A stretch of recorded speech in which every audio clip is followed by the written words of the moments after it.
Today we have a career fair here at Kingsley High School, and we have over 200 seniors from Kingsley High School, Manton, Mesick, and Buckley High Schools. And we have over 30 vendors here, including manufacturing, construction, food, healthcare, and all sorts of other services. So we're really excited just to expose them to different employment options for them now and after they graduate. We wanted to give them an opportunity for them to talk to different employers, to be aware of the different options and jobs that are available to them upon graduation, to bring those employers to them so that they have a better opportunity to apply, to be aware of that, to see how excited employers are to actually meet them.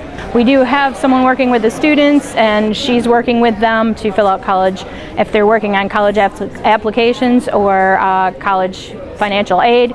We also have someone from Michigan Works. Cheryl's working with students on job resource information and interviewing techniques, and so that's a great opportunity for the students as well. So students have great opportunities here for employers, access to services, and all sorts of things.